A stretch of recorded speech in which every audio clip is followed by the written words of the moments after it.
a type of the Holy Spirit in that scripture. Says, look, whatever he tells you to do, because that's what these guys didn't do. Whatever he tells you to do, do. When obedience was confirmed, he said, go and fill 6 vessels. 6 is the number of man. Fill that earthen vessel with the word, because there are imbalances. Don't look for anointing yet. Start by correcting the patterns.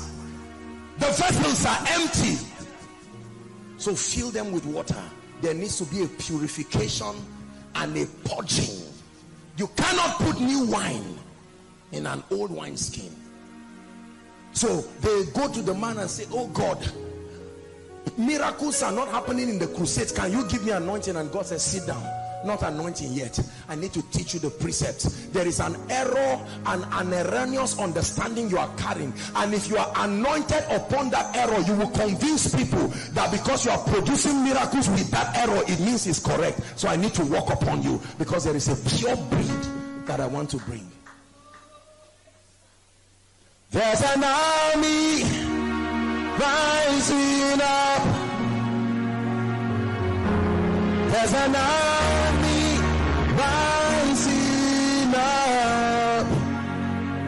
They will break every chain, break every chain, break every chain. Listen, this is very important.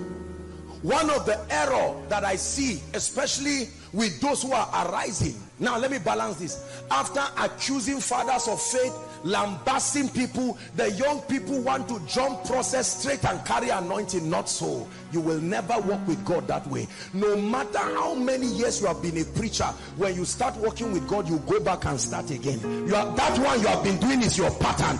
God's first assignment is to destroy that building, because it does not reflect his glory. He says, ensure that the building is built according to pattern. So you have been doing ministry for 10 years. You have been doing what you know as ministry. The day you find God, don't think God will clap for you the way other people are clapping. He loves you, but you are going back to school. I assure you, you will start again. If you have the humility to start again, then you will rise. I was doing ministry for many years before Jesus appeared to me. I saw all kinds of miracles.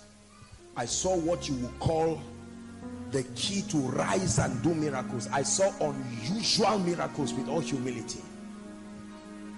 But the day Jesus appeared to me, I felt like quitting ministry, honestly speaking. Because when you look at what you are doing and look at the Jesus you claim to be representing, ask Isaiah chapter 6 verse 1. In the year that King Uzziah died, I, Isaiah, saw the one I had been prophesying about. And Isaiah said, my God, what have I been doing? This is not being a fake man of God. This is a higher reality that swallows up everything you have known and argued about. Listen, do not be embarrassed when God's light reflects on your darkness. It's not an embarrassment, it's a sign to rise higher. In Acts chapter 18, there was a man called Apollos. The Bible says he was a man who was mighty in scripture. He was eloquent, but he knew only the baptism of John. That was the dimension he knew. And he argued it in church, held crusades with that revelation. One day, there were 2 strange men sitting in the congregation called Aquila and Priscilla. When they had that man, they said, come. Bible says they expounded to him the way of the kingdom more perfectly. Hallelujah. Are we together? So Jesus told them, fill 6 pots. When they filled it, listen, the anointing started as water. When they fetched it, as they started moving in obedience, it started changing to wine. As you place value on the word of God, as you place value on him, not just his hand, not just miracles, suddenly something begins to happen in your spirit, man.